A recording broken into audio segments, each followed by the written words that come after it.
अर्जुन अपनी बात कहता रहता है भगवान, और अलग अलग प्रकार से कहता है। जैसे ज़्यादातर ये होता है कि एक दूसरे के सुनते कम है। हमारे व्यवहार में भी ऐसा ही होता है। एक आदमी कुछ कहता है, दूसरा कुछ कहता है। मतलब हर आदमी वही कहता है जो उसके मन में भरा होता है। जहाँ जो जो तकलीफ होती है आदमी को, वो अपनी बात को कहता है। जहाँ यह कहो कि हर आदमी अपने दुख को कहता है। एक आदमी ने अपना दुख सुनाया और दूसरे ने अपना सुनाया। अब उनका तालमेल तो कुछ नहीं है, लेकिन उसने भी सुन लिया, उसने भी सुन लिया, दोनों की बात होगी। अब जिस बात का तालमेल ही ना हो, बताओ आप, एक कुछ कह रहा है, कुछ कह रहा है, फिर उसका क्या किया जाएगा? वो क्या संवाद है? क्या वो एक दूसरे की बात मानी गई, सुनी गई है? नहीं सुनी गई। ऐसे अर्जुन बहुत सुनता नहीं है भगवान वाली, वो अपनी कहता है। भगवान समझ रहे हैं इसकी, जो उसके मन में है वो आपकी बात को पूरा जब तक नहीं कह लेंगे तब तक बात बनेगी नहीं। और एक ही बात को, मन में तो एक ही बात है, लेकिन उसको अलग अलग प्रकार से दुरा के कहते हैं भी कई बात बन जाए। बात एक ही सिद्ध करनी है भी किसी प्रकार से पीछा छूट जाए। क्यों? अंदर जो मोह बैठा है वो मोह बचाना चाहता है, मोह अपने आप को बचाना चाहता है। तो अर्जुन कहाँ तक आता है बात कहते कहते? यहाँ तक आता है कि मैं अगर नेता हूँ, मेरे पास कोई हथियार नहीं है, फिर भी मेरे विपक्ष में जो है वो हथियार उठा करके मुझे निहत्ते को भी मार दे तो मैं मरना पसंद करूंगा। मैं मरने के लिए हथियारों पर युद्ध नहीं करूंगा, लड़ूंगा नहीं। तो कल हम बात चली थी ना भी, एक तो ये अहंकार का रूप होता है दूसरे को मारना, कि हम दूसरे को मारेंगे। फिर अहंकार दूसरा रूप बदल लेता है कि मैं दूसरे को नहीं, फिर अपने को मारना शुरू कर देता है। यानी अहंकार बीच में नहीं रुक, बीच में कोई आदमी रुक जाए तो अहंकार खत्म हो जाएगा। जहाँ तो हम इधर जाते हैं, जहाँ इधर जाते हैं, जीव है ना, ये मनुष्य ऐसा है जहाँ तो बिल्कुल कहेगा मैं सब कुछ छोड़ दूंगा, और जहाँ पर सब कुछ पकड़ने के लिए तैयार हो जाता है, कोई चीज़ नहीं छोड़ता। न पकड़ना न छोड़ना, बीच में रुकना बड़ा मुश्किल है। सब काम करता रहे और पकड़े नहीं, सब काम करे और कोई काम ना करे, बड़ा मुश्किल है। क्योंकि अहंकार इस बात को माने, अहंकार कहेगा जहाँ तो सब कुछ मैं करूँगा, और जहाँ फिर कहेगा मैं कुछ नहीं करूँगा, ये पड़ा तुम्हारा। हाँ, बिगाड़ मतलब तो बिगाड़ने की कौन सोचता है? अहंकार है। दोनों में अहंकार है ना। अगर बिगाड़ने की सोच रहा है तो इसका मतलब अहंकार दोनों में ही है, दोनों तरफ अहंकार है। एक बार गौतम बुद्ध के पास में एक राजकुमार आए संन्यास लेने के लिए। वो राजकुमार ऐसे था, बड़ा सुख सुविधा में रहने वाला, हमेशा भोगों में, राज ठाठ में रहने वाला था। गौतम बुद्ध के पास संतों पास संन्यास लेंगे तो त्याग में रहना पड़ेगा। तो गौतम बुद्ध के शिष्यों ने कहा कि प्रभु ये सन्यासी कभी नहीं हो सकता, ये क्या तपस्या कर लेगा? ये ऐसा आदमी है, इसके बारे में तो लोग चर्चा करते हैं कि ये इतनी सुख और सुविधा में रहता है, इतनी भोगों में रहता है कि ये तो कल्पना ही नहीं, ये आए कैसे गया ये भी हमारी समझ में नहीं आता। भी इस रास्ते पे आ कैसे गया नाम लेकर के, ये तो इस रास्ते के लायक भी नहीं है। गौतम बुद्ध हंस पड़े। उन्होंने हंस करके कहा, कहते ये आदमी काम का है, और ये काम का है इसलिए मेरे पास आया है, मेरी जरूरत है इसको। सब शिष्यों ने कहा गुरुजी के सामने बोला तो नहीं जाएगा, पर ये गुरुजी की बात फेल हो जाएगी, गुरुजी तो इसके अंदर हार जाएंगे, ये जो है कामयाब होने वाला नहीं है। चलो कोई बात नहीं। गुरुजी ने उसको दीक्षा दे दी, संन्यास दे दिया, भेज दे दिया गौतम बुद्ध ने। अब दूसरे जो शिष्य थे वो एक टाइम रोटी खाएं तो वो दोनों टाइम ही नहीं खाए। दूसरे शिष्य अगर धूप में वो अगर छाया में बैठे तो वो धूप में बैठे, वो अगर एक कपड़ा बिछा के सोए तो वो नीचे धरती पे सोए, अगर वो धरती पे सोए तो वो कांटों पे सो जाए, पत्थरों पे सो जाए। अब सारे लोग देख के बड़े हैरान थे पूरे शिष्य देख के हैरान थे भी, कमाल है, ये आदमी जो इतने सुख सुविधा में मलमल के गद्दों में रहने वाला, नौकरों चाकरों की सेवा में रहने वाला, ये अब सबको फेल कर रहा है, ये हमको भी फेल कर रहा है। तो शिष्यों ने कहा गुरुजी ये तो बड़े अचंभे की बात है भी, आपने कैसे पहचान लिया इसको भी ये आदमी कामयाब है? हम जानते थे कि ये जो इतने भोगों में रहता है ये तो कामयाब हो नहीं सकता, और आपने इसको पहचाना कैसे? तो गुरुजी ने कहा बेटा पहचानने की कोई बात नहीं, बड़ी बात नहीं है, ये पहले भोग ही भोग की तरफ भाग रहा था, अब ये उससे उब गया, ये उब गया तो अब क्या करता है ये, अब ये त्याग की तरफ जा रहा है। तब भी ये अहंकार में अपने अहंकार को दिखा रहा था भी मैं इतना बड़ा भोगी हूँ, अब भी इसका अहंकार दिखा रहा है मैं इतना बड़ा त्यागी हूँ। ये त्यागा भी अहंकार दिखाता है, ये काम दोनों अहंकार के ही है। हाँ, अभी साधक बनने में टाइम लगेगा, क्योंकि आदमी देखो कोई चीज हो, आप भी अगर मीठा मीठा खाए तो कितने दिन खाएंगे? मीठा मीठा खा के उब जाएंगे ना, फिर नमकीन का मन करेगा, और नमकीन खाते खाते कई दिन होगा कि बहुत दिन मीठा नहीं खाया, आज तो बना लो कुछ मन हो जाता है ना, मन बीच में नहीं ठहरता, मन जाएगा उधर जाएगा या इधर जाएगा, वो दौड़ता है एक अति से दूसरी अति पर। जैसे घड़ी के अंदर पेंडुलम होता है ना, वो पहले ऐसे जाएगा ऐसे जाएगा ऐसे वो घूमता है, ठीक तरह ऐसे ये जो है मन अहंकार जो है एक अति से दूसरी अति पे जाता है। और वह क्या करते करते उसने सारा कुछ छोड़ दिया, खाना पी, और बस तब त्याग करके अब वो सूख के फट्टी हो गया ऐसे लकड़ी जैसा। एक कदम ही छोड़ दिया। हाँ भाई, इतना छोड़ दिया तो ऐसे होना ही था, सूखना ही था।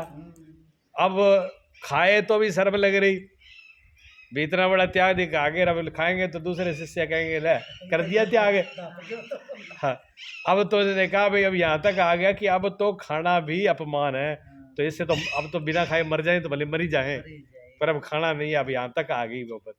लेकिन गौतम बुद्ध वो तो गुरु थे ना, अब गुरु जी ने देखा भी चेला जो है पूरा अब अकड़ गया और अब अकड़ के मारे ना इधर का ना इधर का, तो गुरु जी गए एक दिन रात को, झोपड़ी में पड़ा था, ऐसा पड़ा था कि उठने की भी हिम्मत नहीं है, बिल्कुल निष्प्राण होकर के भी ऐसे पड़ा रहे तो 5-4 दिन में उसके प्राण पार होने वाले हैं। अब उठने की समर्था नहीं रही, किसी को कहने की भी समर्था नहीं रही कि पानी ले आके पिला दो। तब गुरुजी रात को गए, जा करके उसको उठाया, उठा के कहने लगे उससे, राजकुमार से जो नया सन्यासी था, कि बेटा ये बताओ कि बीणा अगर बजानी हो तो कैसे बजती है? क्योंकि बीणे का ज्ञान था उसको, बीणा का बजाने का ज्ञान था, तो उसे बीणा कैसे बजेगी? जैसे एक तारा आपने देखा है, वो एक तारा या बीणा एक ही बात है, वो बजेगी कैसे? तो क्या समझा नहीं मैं। गुरुजी ने कहा कि अगर उसको बहुत ज़्यादा कस दो उसके तार, फिर अच्छी बजेगी। क्या नहीं, बहुत ज़्यादा तो टूट जाएगी वो तार। क्या अच्छा तो ढीली छोड़ दे, तो क्या ढीली छोड़ दे तो फिर उसमें स्वर नहीं आएगा, बजेगी नहीं। हाँ, तो कैसी होनी चाहिए कि ना ढीली हो और ना कसी हो, तब सही बजती है। तो गुरुजी ने कहा बस मैं यही समझाने आया था, तुमने इसके तार इतने कस दिए कि अब ये टूटने वाली है सांस ये सांस से रहेगी नहीं, ये टूट जाएगी अगर इतना वो रखा तो। इसको शरीर को, इस सांसों को इतना ही रखना है कि न तो ये टूट पाए और ना ही इतना ढीला रखो कि इसका स्वर खराब हो जाए, ना तो इसके स्वर बिगाड़ने, इसकी आदत इतनी नहीं बिगाड़नी है कि इसको इतना खुला कर दो, इसको इंद्रियों को, मन को, बुद्धि को भी संसार में उलझ जाए, इतना खुला नहीं करना इसको, ठीक है ना। और इतना टाइट भी नहीं करना कि इसको बिल्कुल चारों तरफ से कुछ देना ही नहीं, अब खा पे बिना वैसे ही पूरा कर दो।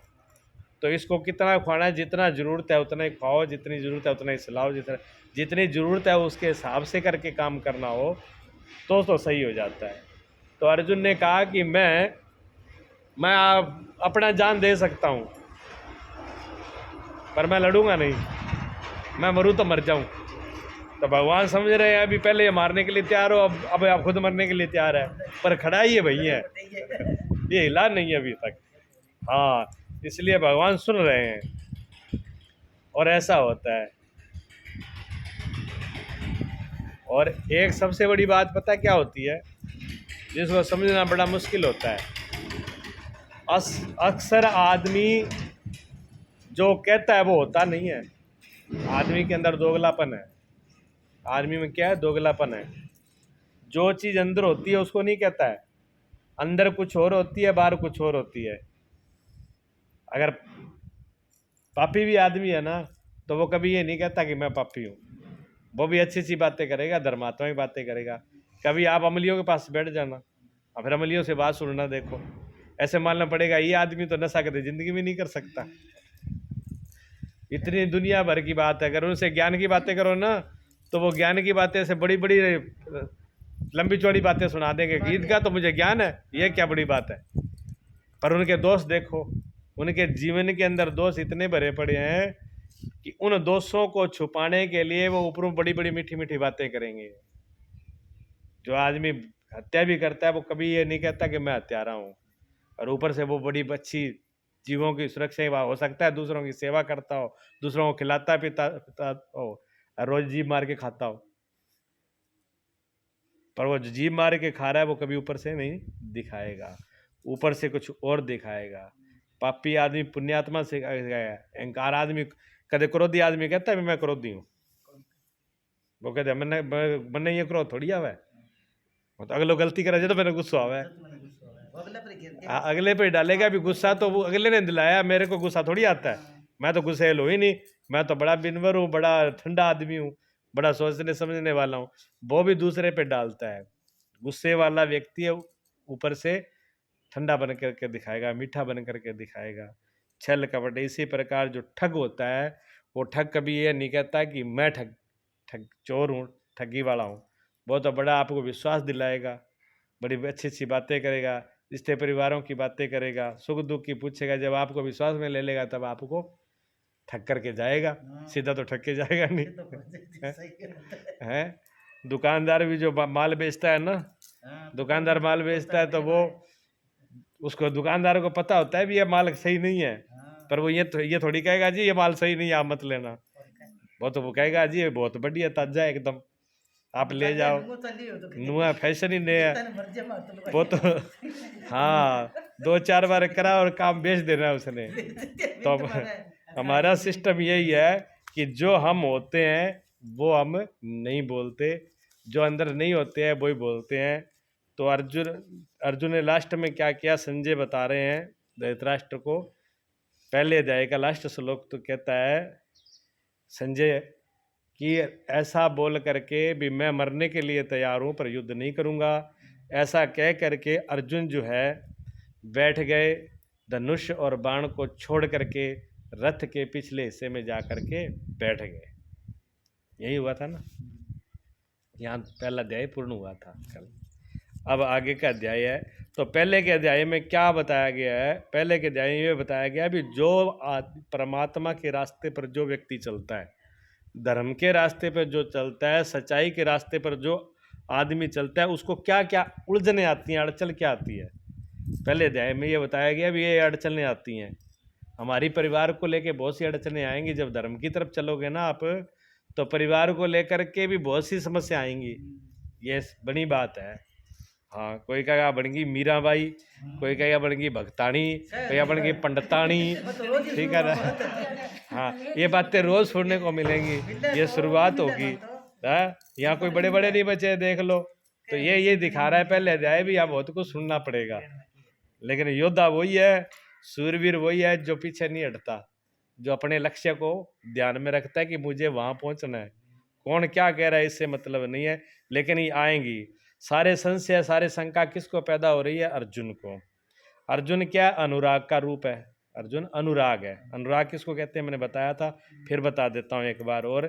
अनुराग का मतलब गृहस्थी में रहते हुए भी, चाहे सदगृहस्थी का पालन कर रहे हैं चाहे भक्ति में, इस घर गृहस्थी का काम करके कि जिसके हृदय के अंदर ऐसा होने लग जाए भी इस बीमारी से कब छूटेंगे, ये जो कचरे में फंसे हैं चारों तरफ से, इससे कब हमारा कल्याण होगा, कैसे इससे हम आज़ाद होंगे, ऐसा जिसको ग्लानि हो जाए, अपने घर गृहस्थी परिवार से भी हृदय में जिसके ग्लानि होने लगे, जिसका मन भर जाए, ठीक है, और जिसके हृदय में भगवान के लिए आंसू, आंखों में आंसू आने शुरू हो जाएं परमात्मा के लिए, जिसकी आंखें परमात्मा के लिए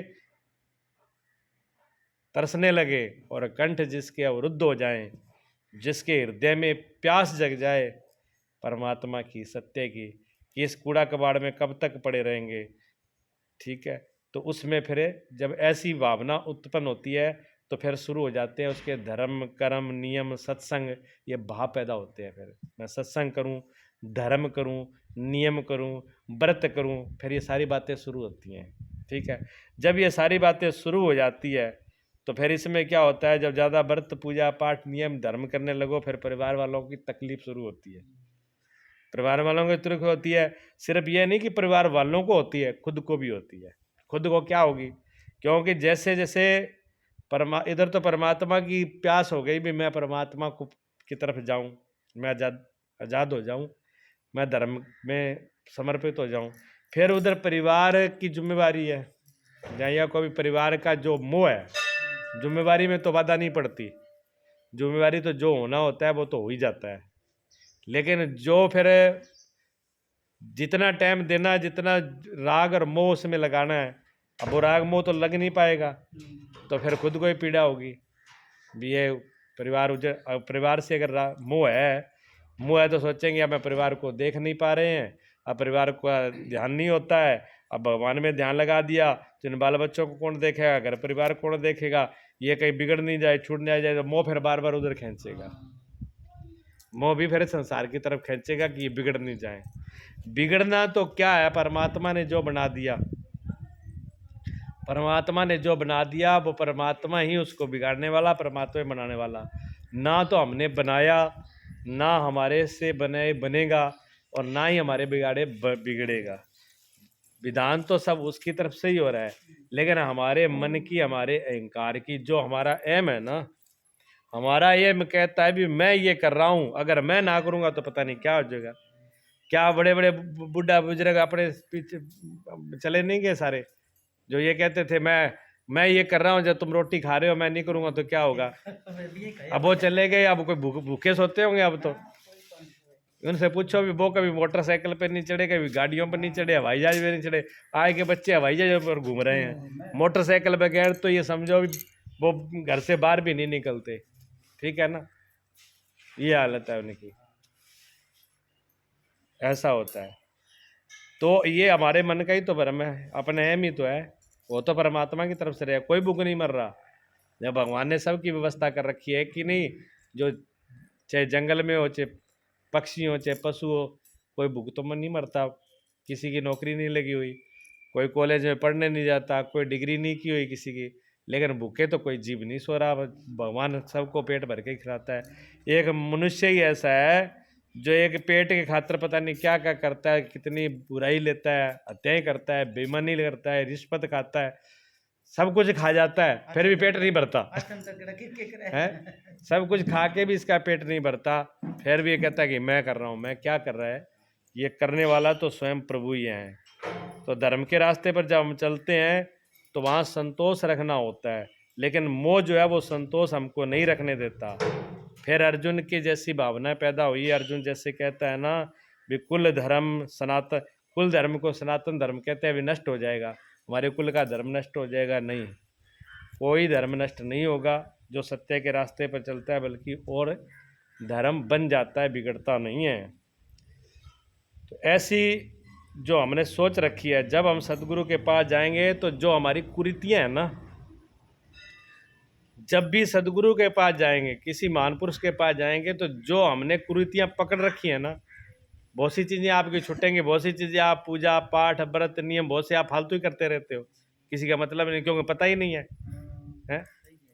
कोई किसी देवी का लेके बैठ जाते, कोई किसी के लेके बैठ जाते। जो व्रत करना चाहिए, व्रत का मतलब होता है नियम, जो नियम जीवन में करना चाहिए वो तो हमने किया नहीं, और व्रत फालतू के जिनको कोई मतलब नहीं है वो व्रत किए, तो फिर क्या फायदा है उनसे, फिर उसे कुछ होने वाला नहीं है। तो जब सही सदगुरु के पास जाते हैं तो बहुत सी बातें समझ में आ जाती हैं, वो छुड़ा देते हैं, वो छुड़ा देते हैं कि इन व्रत पूजा से कुछ नहीं होगा, व्रत जो हम बताएं वो करो, व्रत उससे जीवन पार होगा। व्रत तो ये है, देखो अपने गेट के ऊपर लिखा हुआ, कभी पढ़ा होगा। अब जो नहीं पढ़े वो तो चलो कोई बात नहीं, आप में से पढ़े लिखे भी तो हैं, गेट के ऊपर पढ़े नहीं पढ़े हो तो आप पढ़ के देख लेना क्या लिखा था। स्वामी जी का व्रत, उसमें लिखा है स्वामी जी का व्रत ऐसे लिखा हुआ है। मेरी ज़िंदगी में गुरुजी ने क्या व्रत किया था वो उस गेट पे लिखा है, पढ़ के देख लेना। महापुरुषों के व्रत ये नहीं होते कि एक दिन रोटी छोड़ दी हैं। हाँ, उसमें व्रत लिखा हुआ है, कभी भी किसी प्रकार की इच्छा नहीं करना, किसी से मांगना नहीं। कभी जिंदगी में कुछ चीज से कुछ मांगा हो तो बताए। गुरुजी का कोई शिष्य बता दे भी गुरुजी ने किसी से कुछ मांगा हो, पानी का गिलास भी नहीं मांगा। हाँ, ये उनका जीवन का व्रत था। ऐसे महापुरुष भी कोई चीज की मांग करनी ही नहीं है, कोई इच्छा रखनी ही नहीं है कि मुझे ये चाहिए, सारी इच्छाओं का त्याग कर देना, इसको व्रत कहते हैं। है कोई वो गुरुजी ने किया और वो पूरा हुआ उनके पूरे जीवन में, पूरा निभाया उन्होंने उस जीवन को। हाँ, बिल्कुल मिलती। वह कह रहा हूं ना भी सब कुछ है भी। गुरुजी ने 100 साल से ज्यादा आयु थी और उस व्रत को पूरा निभाया। लास्ट टाइम में वो उसमें लिख के गए भी पूरा जीवन में ये व्रत भी मेरा पूरा हुआ। फिर किसी ने पूछा जब व्रत पूरा है आपने कभी किसी से मांगा ही नहीं, कुछ लिया ही नहीं, कुछ कहा ही नहीं, फिर बड़ी बड़ी आश्रम भी बन गए, भंडारे भी हो गए, बड़े बड़े काम भी हुए, ये कैसे हुए? तो उन्होंने कहा ये तो जनता जनार्दन की सेवा से हुआ है, मेरा इसमें कोई लेना देना नहीं है, ये तो सब सेवा कर दी उन्होंने, जिनका हुआ था उन्होंने कर दिया। तो क्या गुरुजी का कोई काम रुके? कोई गुरुजी का काम नहीं रुका, बिना मांगे सब काम हो गए। गुरुजी तो मकान हाँ, का खतरा आपके हाँ, बैठा भगवान का मकान की खतरा है। हाँ, कोई चीज सारी इच्छाओं को छोड़ देना। तो व्रत क्या है? सब इच्छाओं का त्याग कर देना, ये समझ लो। एक दिन की रोटी छोड़ना व्रत नहीं है, इनको व्रत कहते हैं। ये है विचार और ज्ञानवानों के व्रत, महापुरुषों के व्रत। ऐसे ही तो बहुत सी कुरीतियां हमने पकड़ रखी हैं बेमतलब की, जो जो नहीं करनी चाहिए, फिर भी हमने पकड़ रखी है। लोगों को देख देख के फिर दुखी भी होते हैं उनमें। ना निभाएं तो दुखी होते हैं, ना निभाए तो ही दुखी होते हैं।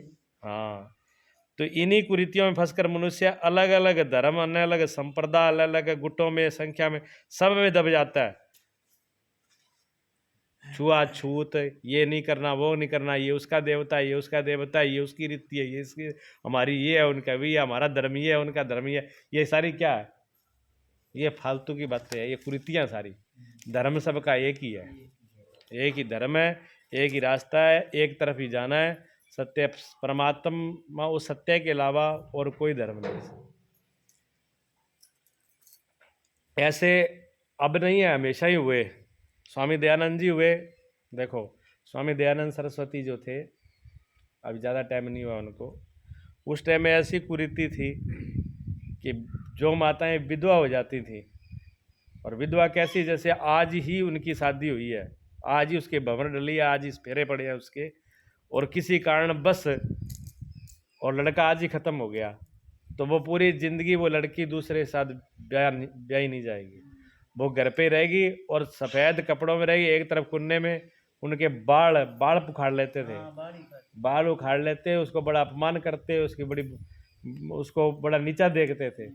तो स्वामी दयानंद सरस्वती ने कहा ये तो बड़ा अन्याय है, और ठाकुरों में ज़्यादा था। तो स्वामी जी ने ये पढ़ उठाया, सब को इकट्ठा कहा, वो करके कहा भी इसका विरोध करो। समाज के अंदर ये कुरीति है, हर किसी को जीने का अधिकार है। उस लड़की का क्या दोष है? उसका जीवन इतना ही था, जिसका लड़के का जीवन उतना ही था, वो तो अपना जीवन पूरा कर गया। अब उस लड़की का क्या दोष है जब वो दुख भोगे? उसको दुख, किसी प्रकार से दुख नहीं देना चाहिए। वो चाहे तो शादी कर ले, चाहे तो अपनी स्वतंत्रता खुशी से रहे, अपने जैसा खाए पिए, अपनी मर्जी से रहे। तो बहुत से कुछ लोग खड़े हुए, उन्होंने तैयारी कर वो उसका घोषणा कर दी। तो जो विरोध करने वाले थे, वो जो सामने विरोध नहीं कर पाए, उन्होंने स्वामी दयानंद जी को कांच पिला दिया था, इसी बात के लिए। उनको कष्ट है, हालांकि उनका बिगड़ा कुछ नहीं, थोड़ा कष्ट तो उन्होंने झेला भी, पर वो जब तक उनके श्वास थे, जब तक उन्होंने जीवन जीना था, तब तक वो जिए। लेकिन कुरीति ने ये काम किया, तो अब उस कुरीति को तोड़ने के लिए एक महापुरुष को इतना कष्ट भी उठाना पड़ा, पर वो कुरीति को तोड़ दिया, रही नहीं। आज वो कुरीति खत्म हो गई। आज जो है, चाहे शादी चाहे तब कर सकते हैं, चाहे जैसा रहे, उसमें कोई रोक नहीं सकता उसको, ये स्वतंत्रता है। और अब तो कानून भी हो गया, ठीक है ना। तो ऐसी बहुत सी चीज़ें हैं जो मनगढ़ंती बनाई हुई हैं, ये नहीं कर सकते, वो नहीं कर सकते। लेकिन और हम महात्मा बुद्ध के समय में केस कंबल मानते थे कि जो महात्मा बन गया, साधु बन गया ना, जब वो केस कंबल हो गया ना तो वो सिद्ध पुरुष हो गया। केस कंबल का मतलब समझ गए आप? भी उसके बाल इतने लंबे हो जाए कि वो बाल ही बिछा ले और बाड़ी ओढ़ ले, इतने बड़े बाल हो गए, समझो वो सिद्ध पुरुष है। हाँ, अब इससे क्या किसी के केस इतने बड़े हो जाएं, वो बिछाले ओढ़ ले से इससे परमात्मा मिल गया और वो सिद्ध पुरुष बन गया, क्या मतलब है अभी इसका? है कोई तार? तो कोई बढ़िया शैम्पू लगाए, बढ़िया कोई आंवला रिठा कर रोज धोए धाए, अच्छा खाए पिए तो बाल तो कोई बढ़ा लेगा। और आजकल तो नकल का जमाना है, कोई नकल करके लगा ले सिद्ध कौन देख रहा है, सिद्ध पुरुष बन जाएंगे। ऐसी बहुत सी चीजें रही हैं, भ्रांतियां अलग अलग टाइम में अलग अलग भ्रांतियां रही हैं, उन कुरीतियों को तोड़ना होता है। उसमें एकाधिक कुरीति का शिकार अर्जुन भी था, उसमें वे ऐसे अर्जुन भी कोई कोई कुरीति का शिकार ये था, ये कुल धर्म नष्ट हो जाएगा। सनातन धर्म किसको कह रहा है? जो कुल के अंदर कोई ना कोई भावना अंदर दबी हुई है, भी ऐसा करने से हो जाएगा, इसलिए ऐसी बातें उठ रही है, धर्म नष्ट हो जाएगा, वर्ण संकर पैदा हो जाएगा, पिंडोदक क्रिया को लुप्त हो जाएगी, पिंडदान कौन करेगा, हम लोग कुल 6 महान पाप करने को उद्यत हो जाएंगे, फिर हम लोग पाप करने के उद्यत हो जाएंगे, पाप करने के लिए हम बाध्य हो जाएंगे। क्यों? जब कोई पिंडदान करने वाला रहेगा नहीं, फिर कुल ये नष्ट हो जाएगा, पितर लोग गिर जाएंगे, वर्ण संकर। तो ये सारी बातें मन में कोई न कोई बात बैठी हुई है, तब ये सारी बातें आई है। कोई बात अंदर अगर बैठी ना हो, कोई अगर दोष कोई कमी अगर दिखे नहीं, तो फिर बात उठती नहीं है। बात तब उठती है जैसे हमने आपको बोल दिया कि आप चलो छोड़ो बार सारा काम को और भगवान की सेवा में लग जाओ, तो जहाँ आपकी मन में बात अड़ी होगी, वो बात पहले आपको याद आएगी। कैसे पूजा में कैसे लग जाए, फिर घर वाला कौन देखेगा, फिर ये काम कौन देखेगा, घर तो पूरा उजड़ जाएगा, फिर सब बातें आएंगी ना। ऐसी अर्जुन की बातें हैं। तो आगे फिर संजय बोलते हैं दूसरे अध्याय में, तम तथा कृपया विष्टमाश्रु पूर्णाकुलेक्षणम विसीदन्तमिदं वाक्यमुवाच मधुसूदन। संजय ने कहा, करुणा से व्याप्त अश्रुपूर्ण व्याकुल नेत्र वाले उस अर्जुन के प्रति मधुसूदन, मद का विनाश करने वाले भगवान ने ये वचन कहे। यहाँ पर एक अर्थ और एक शब्दों के कई अर्थ बनते हैं, लेकिन मद कहते हैं नशे को, मद कहते हैं अहंकार को। तो भगवान का एक नाम है मधुसूदन। तो मधुसूदन का मतलब है जो अहंकार का नाश करने वाला है, जो मिटाने वाला है। वैसे सीधा अर्थ शब्दार्थ कर देते हैं शत्रुओं का नाश करने वाला। तो हमारे शत्रु कौन है? हमारे शत्रु है सबसे बड़ा अहंकार, एम। फिर उसके बाद में उसके बेटे काम क्रोध लोभ मोह भय वो आगे आ जाते हैं। तो ये हमारे शत्रु है। तो इन शत्रुओं को जो मिटाता है कौन? वो भगवान है। जो इन शत्रुओं को मिटा ले वो भी भगवान हो जाता है। तो भगवान का नाम है मधुसूदन, यानी दोषों को मारने वाले, मद को मिटाने वाले। उनसे संजय कहता है कि करुणा से व्याप्त अश्रुपूर्ण नेत्रों से अर्जुन के प्रति किसने कहा? भगवान। जब अर्जुन बैठ गया किसमें? पीछे रथ में धनुष बाण डाल करके, और आंखों में आंसू आगे रोने लगे, तो फिर भगवान फिर खड़े होकर के बोलने लगे। श्री भगवान वाच कूतस्त्वः कस्मलमिदं विस्मे समुपस्थितम् अनार्यजुष्टमस्वर्गस्य कीर्ति कर्म। अर्जुन इस विषम स्थल में तुझे ये अज्ञान कहाँ से हो गया? भगवान ने कहा ये कोई समय नहीं, कोई घड़ी नहीं, ये कोई टाइम है ऐसे अज्ञान का? ऐसी बातों तेरे अंदर जो ये अज्ञान पैदा हुआ है, ऐसा तो कोई समय ही नहीं है। ये बेटाइम में ये बात तेरे अंदर ये कहाँ से आ गया ये अज्ञान? विषम स्थल अर्थात जिसकी समता का सृष्टि में कोई स्थल है ही नहीं, पारलौकिक है लक्ष्य जिसका, ऐसे निर्विवाद स्थल पर तुझे अज्ञान कहाँ से हुआ? भगवान कह रहे हैं कि ऐसे जहाँ ये लोग जो हम किसके हैं, अलौकिक, अलौकिक मैंने इस लोक के हम नहीं हैं, और विषम मैंने हम लोग समता वाले हैं। हमारा स्थान क्या है, जो आत्मा का स्वरूप क्या है, आत्म स्वरूप है समता वाला, मतलब शांत एक रस। हमारा स्वरूप क्या है, शांत एक रस, शांत एक रस है। लेकिन हम शांत एक रस अपने स्वरूप को तो छोड़ दिया और हम विषम में आ गए। जो हमारा स्वरूप नहीं है, जो हमारा स्वभाव नहीं है, मतलब अपने स्वभाव से अलग हो जाना। और हमारा स्वभाव क्या है पता है आपको, हमारा स्वभाव क्या है, हमारा स्वभाव शांत रहना है। अगर मैं आपको बोल दूं कि आप 24 घंटा गुस्सा करके रहना, गुस्से में रहना है, 24 घंटे में 1 मिनट भी गुस्से को त्यागना नहीं है, क्या 24 घंटे आप गुस्से में रह जाओगे? कोई रह के दिखा दे मुझे, कितना भी गुस्सेल से गुस्सेल आदमी है वो भी रह के दिखा दे भी 24 घंटे।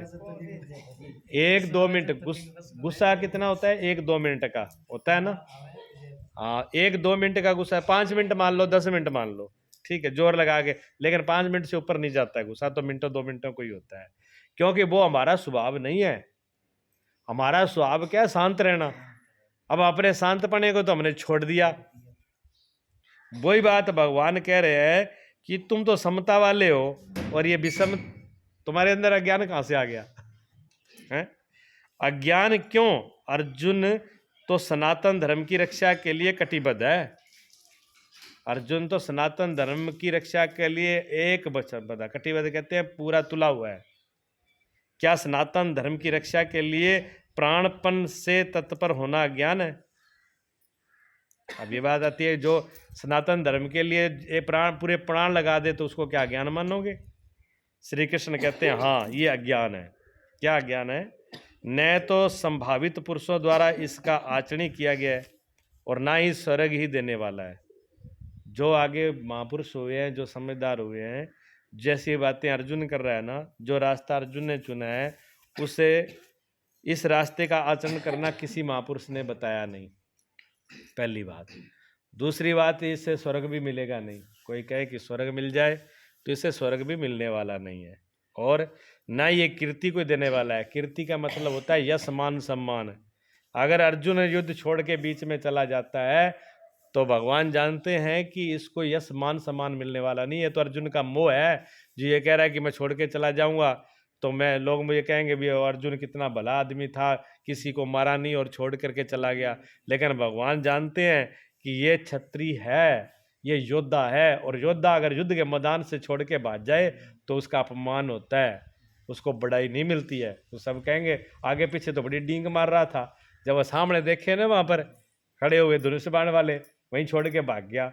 अब घर पे तो आए कहे कि ना मैं ये कर दूंगा, मैं वो कर दूंगा, जब सामने जा बंदूक की गोली आई जब तो पता ही लगा कहाँ चला गया, वो योद्धा पड़ा सब भूल गया। तो ऐसे जो भाग जाए उसको क्या कहोगे? आप भी क्या कहोगे? आप यही कहोगे भी डरपोक है, डरता भाग गया, रुका नहीं मैदान में। इसी प्रकार हम जहाँ भी हमारा धर्म कर्तव्य है, जहाँ हमारे धर्म कर्तव्य है, जो हमको काम करना चाहिए, उसका फिर कोई कितना ही विरोध करे, फिर वहाँ से भागना नहीं चाहिए। अपने धर्म से कभी भागना नहीं चाहिए। धर्म का मतलब जो हमारे लिए अनिवार्य है, उस मार्ग, सन्मार्ग पर दृढ़तापूर्वक आरूढ़ हैं, उसे आर्य कहते हैं। आर्य का मतलब जो अपने कर्तव्य पर पूरे दृढ़ता से चल रहे हैं, चाहे कितनी भी कठिनाई आए। अगर धर्म के रास्ते पे चलना है, फिर कितनी भी कठिनाई क्यों ना आए, फिर घबराना नहीं है और पीछे पैर रखना नहीं है। गीता आर्य संहिता है, गीता का नाम भी आर्य संहिता है। एक अर्थ में परिवार के लिए मरना मिटना यदि अज्ञान न होता तो महापुरुष उस पर अवश्य चले होते। परिवार के लिए अगर मारना मिटना यदि अज्ञान, कोई आदमी देखो, अब एक फौजी है, वो युद्ध सरकार में फौज की नौकरी कर रहा है और देश की रक्षा के लिए खड़ा है, बॉर्डर पे खड़ा है, और जो उसके परिवार का ही आदमी वो दुश्मन से मिलकर के और देश का विरोध कर रहा हो, या दुश्मनों के साथ में आगे खड़ा हो जाए, और वो कहे फौजी जी वो तो मेरे परिवार का ही है, मेरा भाई लगता है, मैं तो इसमें गोली नहीं चलाऊंगा, तो सरकार ने नौकरी इसलिए थोड़ी दी थी। हाँ, सरकार ने तो जब ऑर्डर आ गया भी आदमी गलत है, गोली चलानी है तो चलानी है, फिर ये नहीं देखते कि भाई एक बाप है, फिर गोली चलती है। नहीं चलेगा तो नहीं चलेगा, तो फिर उस पर चलेगी। इतना सख्त है कानून, ये धर्म है।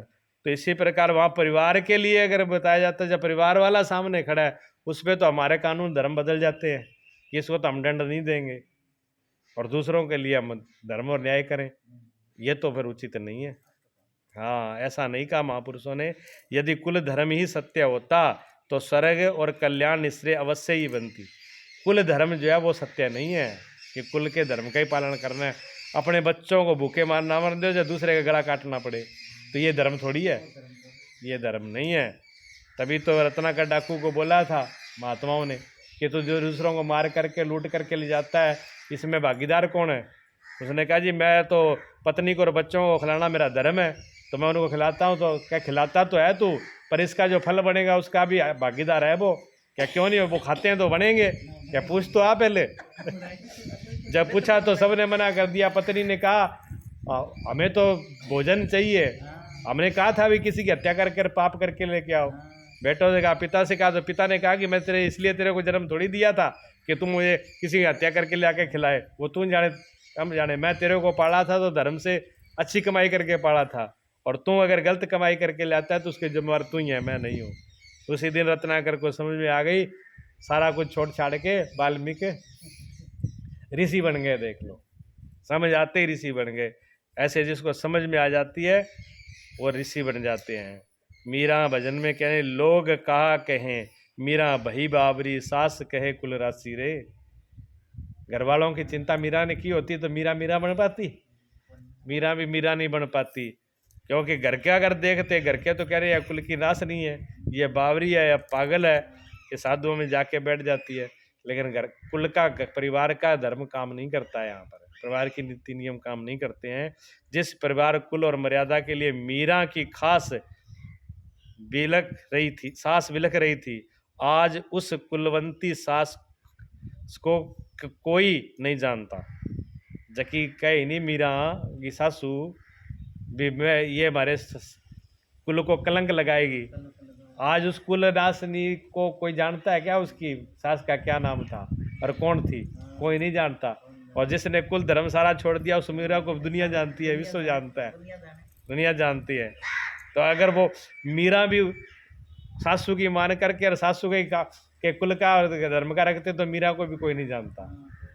तो जो कुल धर्म वाला वो धर्म नहीं होता। धर्म क्या है? धर्म तो जो सदगुरु के पास सीखते हैं। इसलिए जो अज्ञान से, मूर्खता से हम चीज़ों को जो अपना लेते हैं वही चीज़ें नहीं होती कल्याणकारी। जो महापुरुषों ने जो बताया है, जो आँख वाले बताते हैं, भगवान जो रास्ता बताएंगे वो रास्ता बिल्कुल अलग होगा। उससे ये, इसका मतलब यही नहीं है कि कोई आदमी अपने रीति रिवाजों को छोड़ दे, वो कर दे, इसका मतलब ये नहीं है। इसका मतलब इतना ही है भी जो कुछ हमारी झूठी मान्यताएं हैं, जो कोई मतलब की नहीं है, उनको हम पकड़ लेते हैं, ये उनके लिए है। अगर कई कैले व्यम मासम गमा पारथ नेतत्वायुपद्यते क्षुद्रम हृदय दौर्लभ्यम त्वक्तो त्वक्तो वो तिष्ठ परंतप। अर्जुन नपुंसकता को मत प्राप्त हो। कि अर्जुन तो नपुंसकता को मत प्राप्त हो। क्या अर्जुन नपुंसक था? क्या आप पुरुष हैं? नपुंसक वह है जो पुरुष से हीन हो। सब अपनी समझ में पुरुषार्थ ही तो करते हैं। किसान रात दिन खून पसीना एक करके खेत में पुरुषार्थ तो करता है। कोई व्यापार में पुरुषार्थ करता है, कोई पद के लिए दुरुपयोग करके भी पुरुषार्थी बनता है। जीवन भर पुरुषार्थ करने में खाली हाथ जाना पड़ता है। स्पष्ट है कि पुरुष अर्थ नहीं है, शुद्ध पुरुषार्थ आत्म दर्शन। गार्गी और याज्ञवल्क्य क्या कहते हैं? देखो, पुरुष, भगवान कहते हैं अर्जुन को कि ये तुम कैसी नपुंसकता की बातें कर रहे हो, तुम पुरुष नहीं हो। पुरुष नहीं हो तो कहते अर्जुन पुरुष नहीं है तो और भी पुरुष है। अब क्या सब पुरुष है? कहते वो पुरुष नहीं है। पुरुषार्थ करना, मेहनत करना, ताकत लगाना किसके लिए? रात दिन किसान भी करता है, व्यापारी भी करता है, राजनेता भी पूरा जोर लगाते हैं कैसे भी पहुंच जाए। लेकिन सब कुछ करने के बाद में क्या लास्ट में बचता क्या है? हाथ में क्या रहता है? कोई अर्थ हाथ में नहीं रहता। पुरुष का अर्थ, जो ये पुरुष में जो पुरुष है, जो आदमी है, इसके जीवन का क्या अर्थ है? पूरी जिंदगी हमको मिली, हमने खूब ठीक रे इकट्ठे करी, खूब कमाई करी, खूब खूब पसीना किया, खूब, लेकिन जब हम चलने लगे तो अर्थ कहते हैं धन को। अर्थ मैंने धन होता है। तुम्हारे पास फिर धन क्या बचा? धन तो कुछ बचा नहीं था। जो यही किया वो यहाँ रह गया, हमारे पल्ले में कुछ नहीं रहा, बेईमानी और रह गई पल्ले में। जो पाप कमाए, जो दूसरों को कष्ट दिए, वो तो रह गए, और कुछ पड़ा नहीं पल्ले में। हाँ, पुरुषार्थ हमारा धन कमाना नहीं है, हमारा पुरुषार्थ पद कमाना नहीं है। हमारा पुरुषार्थ क्या है? आत्मा के दर्शन कर लेना, यानी आत्मा परमात्मा की बात। आत्म दर्शन कहो चाहे परमात्म दर्शन कहो, परमात्म पद को प्राप्त कर लेना, यही हमारा पुरुषार्थ है।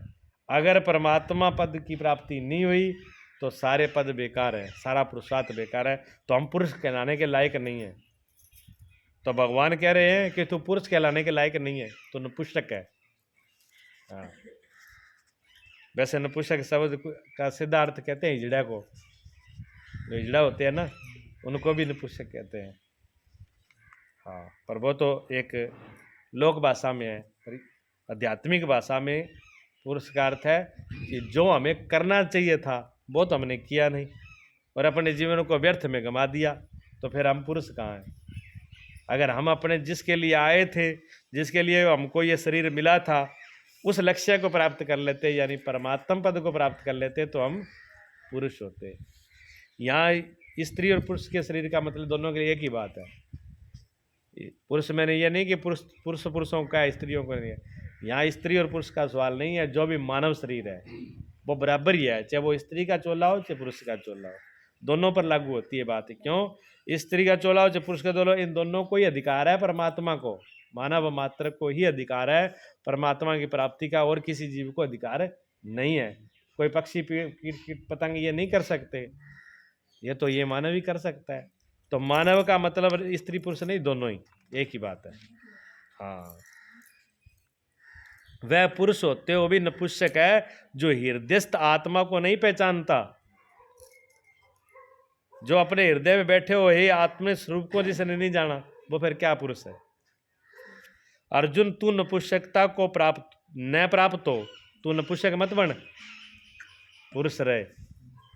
ये तेरे योग्य नहीं है, ये परंताप, ये तेरे लिए ये अच्छी नहीं लगती तेरे मुँह से। एक क्षत्रिय आदमी, योद्धा आदमी, ये हृदय की दुर्बलता, ये क्षुद्रता त्याग कर युद्ध के लिए खड़ा हो जा। ये हृदय में जो तेरी कमजोरी है ना, ये दुर्बलता है, ये छोटापन है, इसको छोड़ दे और खड़ा हो जा। भगवान कह रहे हैं खड़ा हो जा युद्ध के लिए। आसक्ति त्याग करो, ये हृदय की दुर्बलता मात्र है। जो ये आसक्ति है ना, ये सिर्फ हृदय को कमजोर करती है। आसक्ति में जो लगाव, मोह राग है, ये मोह राग हृदय को कमजोर करता है। आप कहाँ कमजोर होते हो? जहाँ आपका राग होता है। अगर कहीं जाना पड़े, अगर आपको कहे भी जी 1 महीने के लिए आपको बाहर जाना है, सब कुछ आपको सारा कुछ छोड़ के जाना है, लेके कुछ नहीं जाना है, ऐसे ही जाना है। अब घर की यार सारी घर की बातें याद नहीं शुरू हो जाएगी। 1 महीने में क्या क्या होगा? ज़्यादा नहीं तो भैंस ही दूध नहीं देगी। अब भैंस के दूध के लिए आप 1 रात नहीं छोड़ के जाओगे? बताओ, है कि एक रात तो भैंस दूध देना बंद कर देगी। 1 रात के लिए नहीं, 1 महीना जाना है। तो ये जो राग है, जो आसक्ति है ना, ये जड़, ये कमजोरी है हमारी। अगर ये कमजोरी नहीं हो तो हमको कौन रोकने वाला है? कोई कहीं भी जा सकता है, लेकिन नहीं जा सकते, ये कमजोरी है, ये दुर्बलता मात्र है। इस पर अर्जुन ने तीसरा प्रश्न प्रस्तुत किया। फिर अर्जुन फिर बोलते हैं, भगवान ने कहा ये छोड़, इंसानों वाली मर्दों वाली बात कर, ये क्या बच्चों जैसी नपुंसक में बात लगा रखी है। पर वो भी अर्जुन क्या कम थोड़ी है, इतनी जल्दी तो हार तो मान ही नहीं सकते। ये मन में अहंकार है ना, ये जल्दी सी हार मानने के लिए तैयार कहाँ होता है। हाँ, अर्जुन फिर आगे बोलना शुरू करेंगे। अर्जुन वाच कथम भीषमहम सख्य द्रोणम च मधुसूदन ईसुभि प्रीति यस्यामि पूर्वजा। अरिसूदन, अहंकार का समन करने वाले मधुसूदन, मैं रणभूमि में पितामह भीष्म और आचार्य द्रोण से किस प्रकार बाणों से युद्ध करूं, क्योंकि अरिसुदन वह तो दोनों ही पूजनीय है। बाकी चलो और तो बात ठीक है, भी मैं तक बलवान हूँ, कमजोर कमजोर से मैं बलवान हो जाऊंगा, त्याग दूंगा, युद्ध लड़ूंगा। पर आप ये बताओ, भी सामने तो भीष्म पितामह खड़े हैं और द्रोणाचार्य खड़े हैं। द्रोणाचार्य जी गुरु हैं जिन्होंने हमको विद्या सिखाई, और उधर भीष्म पितामह है, वो हमारे दादा हैं। तो अब इनके साथ मैं युद्ध करूं, ये कैसे संभव हो सकता है? क्यों? अर्जुन कह रहा है भी मैं इतना, इसमें भी अर्जुन क्या कह रहा है, उसको भीष्म पितामह से द्रोणाचार्य से मतलब नहीं है। इसमें भी एक चाल है। अर्जुन ये बता रहे हैं कि मैं इतना गया बिता तो नहीं, भी इतना धर्मी तो नहीं हूं मैं, भी मैं अपने दादे का और गुरु की भी हत्या कर दूंगा। तो उसमें बचाव अपने को ही रहा है। अगर भगवान की तरफ देखता तो फिर तो बात खत्म हो गई होती। भगवान की तरफ नहीं देख रहे, अब उनको अपना धर्म कुछ नहीं, क्या वो नहीं दिख रहा है। मैंने कही ना, मैंने आपको बताया था, एक फौजी के सामने अधर्म की तरफ उसका बाप खड़ा हो जाए और वहां वो ये कहे कि जी सामने तो मेरे पिताजी खड़े हो, मैं गोली कैसे चलाऊं। अगर गलत की तरफ पिता खड़ा है तो वहां तो गोली चलेगी। ये तो कानून है यहाँ। जब यहाँ का ये कानून है तो उधर भी तो धर्म है। हाँ, अब पितामह अगर गलत जगह पर खड़े हैं तो भगवान क्या करें? भगवान ने तो पितामह को समझाया भी आप उनकी तरफ खड़े मत हो, आप अधर्म का पक्ष मत लो। भगवान ने पहले उनको भी तो बताया था कि अधर्म का पक्ष ना लो, लेकिन भीष्म पितामह ने कहा हमने तो संकल्प कर रखा है, हमने तो प्रतिज्ञा कर रखी है कि हम तो इसकी रक्षा करेंगे। तो भगवान क्या करे, जब तुम्हें मरना तो फिर मरो। है द्रोणाचार्य, लेकिन भगवान ने तो सबको समझाया था भी आप ये रास्ता छोड़ दो, ये रास्ता गड़बड़ है, लेकिन वो उसके लिए तैयार ही नहीं है। तो अब तैयार नहीं है तो भगवान तो फिर उधर तैयार खड़े हैं। हाँ, भी जो इस धर्म के विरोध चलेगा तो उसके साथ तो फिर ये होना ही है। अब धर्म अर्जुन कुछ और मांग रहा है, भगवान की दृष्टि में धर्म कुछ और है, अर्जुन की दृष्टि में कोई और है। दोनों में फर्क है अभी। हाँ, द्वैत ही द्रोण है। द्रोण क्या है? द्वैत। हमारे जीवन में क्या है? द्रोण का मतलब द्वैत, दो भाव है। हम परेशान किससे होते हैं? दो भाव से होते हैं। जहाँ दो भावना आ गई, पहले तो दो भावना क्या हुई, वो भगवान है, मैं तो जीव हूँ। मैं जीव और भगवान में एक, हम कैसे एक हो सकते हैं? बहुत बड़ी दुविधा है। गुरु ने कहा कि आप ही भगवान हो। वेद का मंत्र कहता अहम ब्रह्मस्मि तत्तमसि, आप ही परमात्मा हो, आप ही ब्रह्म हो, यानी आप ही भगवान हो, आपसे बढ़कर कोई भगवान नहीं है। लेकिन अंदर द्विधा है नहीं, दो अंदर पैदा हो गया। ले, भगवान तो भगवान ही होता है, मैं जीव हूँ भगवान, मैं कैसे हो जाऊँ भगवान? भगवान तो सब कुछ कर सकता है, मैं तो कुछ भी नहीं कर सकता। अब ये दो भाव पैदा हो गए ना। ये दो भाव ऐसे खतरनाक है जो कभी एक नहीं होने देते। लेकिन सच्चाई तो यही है कि जो एक बूंद है पानी की, यार समुद्र का पानी, पानी पानी एक सही है, पानी पानी में कोई फर्क नहीं है। वो एक बूंद अलग कर दी बेशक है, लेकिन है तो वो पानी है ना। बूंद को और तो कुछ नहीं कह सकते, पानी तो है ना। हाँ, और उस बूंद को अगर एक मिला दो समुद्र के साथ, फिर सागर में एक बूंद मिल जाए तो फिर वो सागर नहीं हो जाएगी? हो जाएगी ना। इसी प्रकार ये जी भगवान से अलग हो अपने को मान लिया, तभी तो ये बूंद बन गया, तभी तो छोटा हो गया। अगर ये भगवान के साथ एक हो जाए तो फिर जीव कहाँ है? फिर तो शिव है ये, फिर तो शिव बन गया। तो ये, लेकिन हमारे जो दो भाव हैं, मैं मरने वाला हूँ, भगवान तो कभी मरने वाले नहीं है। मेरा तो जन्म होता है, भगवान तो अजन्मे है। मैं तो छोटा हूँ, भगवान तो बहुत बड़े हैं। मैं सीमित हूँ, भगवान असीम है। अब ऐसे तुलना करके जीव, फिर ये भाव नहीं, भगवान और हमारा तो भेद है ही है। फिर हम आपस में भेद कर लिया, ये जीव अलग है, मैं जीव अलग हूँ। अब जीव जीव का भी भेद है? फिर पेड़ों, जड़ और जीव का भाव हो गया। ये सब, ये तो सब पेड़, क्या नाम, पर्वत हैं, ईंटें हैं, मकान है, मैं इससे अलग हूँ। मैं ये जड़ है, मैं चेतन हूँ। कितने भाव बनाए इन्होंने। जीव जीव का क्या, जीव ईश्वर से भेद किया। ऐसे जो भेद पैदा कर दिए, जो द्वैत पैदा कर दिए, यही द्रोणाचार्य, ये द्रोण है, ये दो है। ठीक है, अब इसको जीतना अर्जुन के लिए भारी है कि आपके लिए भी भारी है? बताओ। इस द्वैत को अर्जुन कह रहा है भी मैं द्रोणाचार्य से युद्ध नहीं लड़ सकता। ठीक है, और ये बात हमारे सामने है भी ये दो भाव हो गए, अब इसको जीतना है तो हम भी हथियार डाले बैठे हैं, ऐसे कैसे हो जाएगा? मैं भगवान कैसे हो जाऊं? है ना बीमारी? हाँ, लेकिन हो जाएगा। प्रभु अलग हैं, हम अलग हैं, द्वैत का भाव मान लिया प्राप्ति के। प्रेरणा का प्रारंभिक स्तोत्र यही है, यही द्रोणाचार्य का गुरुत्व है। द्रोणाचार्य पहले गुरु हैं क्योंकि शुरुआत यहीं से होती है कि जो दो का भाव है वहीं से शुरुआत होगी। भ्रम ही भीष्म पितामह, मैंने कहा वहम और भ्रम। भीष्म पितामह कौन है? वहम, भ्रम, ठीक है। शुरू में उन्हें बताया, ये बातें जरूर याद रखोगे तो फिर अड़चन नहीं होगी पूरी गीता में। जब तक भ्रम है तभी तक बच्चे, परिवार, रिश्तेदार सभी अपने लगते हैं। अपना लगने में भ्रम ही तो मध्यम है। ये भ्रम है ना दोए वाला कि मैं हूँ, मैं वाला, मेरा ये नाम है, मेरा ये रूप है, तभी तो परिवार, रिश्तेदार, बाल बच्चे हो गए। और जब अपना ही भ्रम नहीं टूटा तो फिर वो तो अपने लगेंगे। जे अपना भ्रम टूट जाए तो फिर बाल बच्चा कोई टेंशन नहीं है। ये नहीं कि बाल बच्चे मर जाएंगे, बाल बच्चे भी रहेंगे, लेकिन भय टूट गया, जो मोह है, ममता टूट जाएगी तो फिर किसी का कोई दिक्कत नहीं है। फिर कोई बच्चा किसी को बांध लेगा? नहीं बांधेगा, सारी उलझन निकल जाएगी। आत्मा इन्हीं को पूज्य मानकर इनके साथ रहता है। ये मेरे पिता है, दादा है, ये दादी है, इनको बड़ा, ये मेरे पितामह, ये मेरे दादा, ये परिवार के बड़ों को जब हमने पूज्य मान लिया और उन्हीं का ही फिर मानने लगे, ये कुल धर्म है, ये कुल धर्म है। अब इन्हीं को मार करके जो इतना ही सोचता है, जिसको आगे का कुछ नहीं सूझता, फिर वो अटक जाता है। साधन के पूर्ति काल में गुरु ने चेला, पुरुष अकेला। ऐसा होता है जब पूरा वहां पहुंच जाता है ना आखिरी स्टेज पर, फिर गुरु चेला भी नहीं रहता, फिर तो अकेला ही रहता है।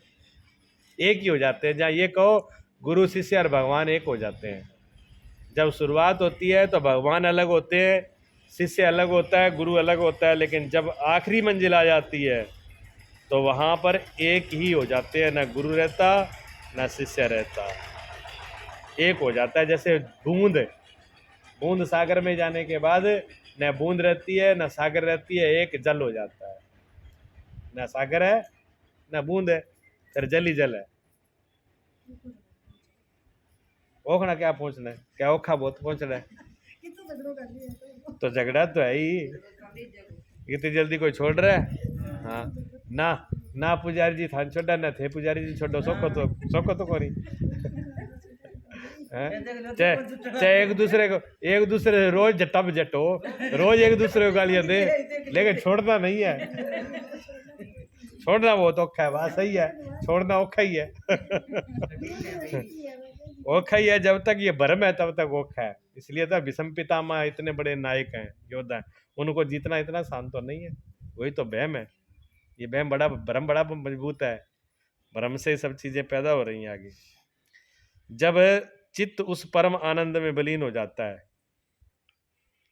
जब ऐसी घड़ी कभी देखो एकांत में बैठ जाओ, ध्यान करते करते जब चित्त बिल्कुल आनंद में विलीन हो जाता है तो फिर आनंद ही आनंद। हाँ, तब न गुरु ज्ञानदाता और न शिष्य ग्रहण करता ही रह जाता है। वहाँ पर फिर कोई चीज़ नहीं बचती, वहाँ पता ही नहीं लगता कब छूट गया। उस स्थिति के अंदर ये परम स्थिति है। गुरु का गुरुत्व प्राप्त कर लेने पर गुरुत्व एक जैसा हो जाता है। श्री कृष्ण कहते हैं, अर्जुन तू मुझ में निवास करेगा। भगवान कहते हैं तू मेरे में ही निवास करेगा। जैसे कृष्ण वैसा ही अर्जुन, ठीक वैसा ही प्राप्ति वाला महापुरुष हो जाता है। जो प्राप्त कर लेता है अर्जुन, भगवान अर्जुन को भी बोलेंगे, बताएंगे भी, तेरे में मेरे में कोई फर्क नहीं है, तो मेरा ही रूप है, तो मुझ में मिल करके मेरा ही जैसा होगा। जब कोई धर्म के रास्ते पर जाते, सदगुरु की शरण में जाता है, तो वो भी सदगुरु का रूप ही हो जाता है। कीट न जाने भृंग को, गुरु कर ले आप समान। कबीर साहब ने कहा है कि शिष्य को तो पता नहीं होता, लेकिन गुरु अपने समान ही उसको कर लेते हैं, एक ही रूप हो जाते हैं। बूंद को तो पता नहीं है कि मैं सागर हो जाऊंगी, लेकिन जिस दिन सागर में मिल जाती है उस दिन वो सागर ही हो जाती है। ऐसा ही रास्ता है। एक बात और बता दूं मैं, जो दूसरा अध्याय है ना, दूसरे अध्याय का नाम है सांख्य योग। हाँ, सांख्य का मतलब होता है ज्ञान। ये दूसरा अध्याय पूरा ज्ञान का है। दूसरा अध्याय ये समझो गीता में पूरा परिपूर्ण ज्ञान से कूट कूट के भरा हुआ है। वैसे तो पूरी गीता ही ज्ञान में है, लेकिन दूसरा अध्याय विशेष रूप से ज्ञान का है। इसमें हर चीज से मतलब ज्ञान कराया जाएगा। अच्छे भगवान इसमें अर्जुन को सब प्रकार से ज्ञान करवाएंगे, इसलिए थोड़ा सा इसमें दिमाग लगेगा दूसरे अध्याय में। हाँ, कदे सोचने लगो भी दिमाग पर लोड पड़ रहा है।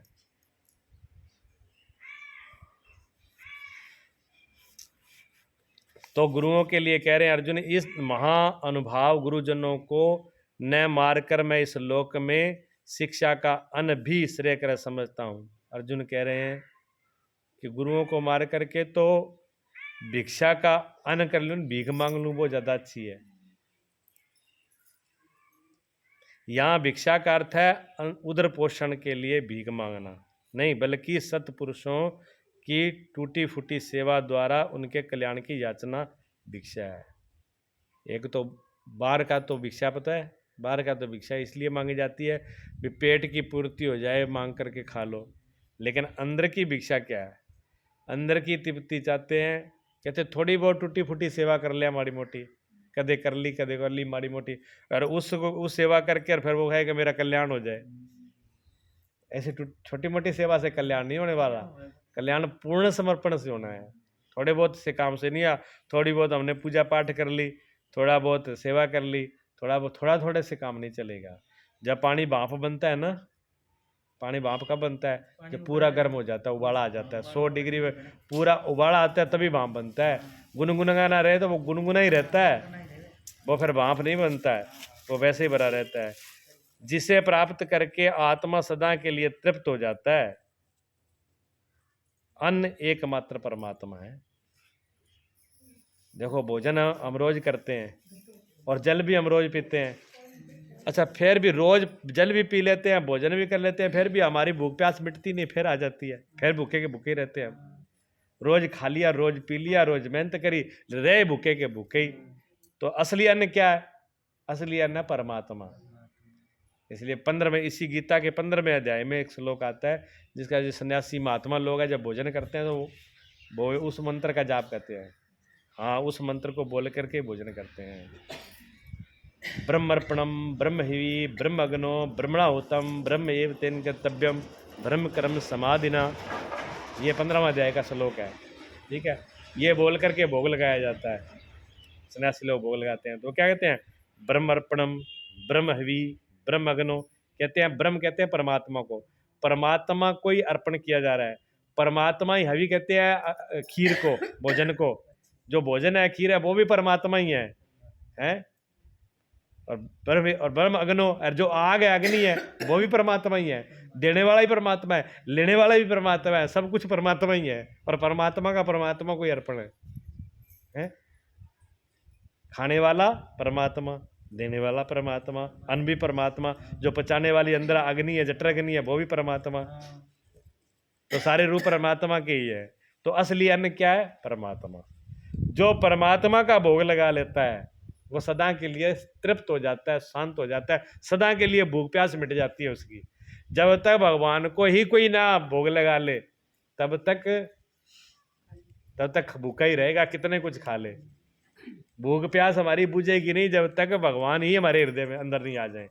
हमारे हृदय में जब भगवान आ जाएंगे उस दिन सारी भूख प्यास खत्म हो जाएगी एक झलक में। और ये नहीं है बाहर की चीजें खत्म हो जाती है ऑटोमेटिक, बाहर की चीजें भी बहुत खत्म हो जाती है। आपने देखा गुरुजी कभी मीठा नहीं खाते थे, गुरुजी मीठा नहीं खाते थे कभी, पहले मना कर देते। हाँ, सादा बिल्कुल, 2 फुल्का, मीठा बिल्कुल ही नहीं। एक दिन हमने पूछ लिया गुरुजी मैंने आपने मीठा कभी नहीं खाया? क्या नहीं खाया तो था, पहले खाता था। कि जब मैंने एक बार समाधि लगी तो समाधि में इतना आनंद हुआ कि उसके बाद में मीठा छूट गया, खाया ही नहीं गया। जब आदमी समाधि से अंदर आनंदित हो जाता है तो बाहर की बहुत सी चीजें छूट जाती है। ना खाने पीने की इच्छा रहेगी, ना पहनने की इच्छा रहेगी। ये ऐसा मार्ग है। थोड़ा सा कोई प्रेमी भगत होता है ना, थोड़ा सा रास्ते पे चल ले, जो इस रास्ते पर जो भगत लोग हैं थोड़ा भी करते हैं, उनकी भी इच्छा खत्म हो जाती है।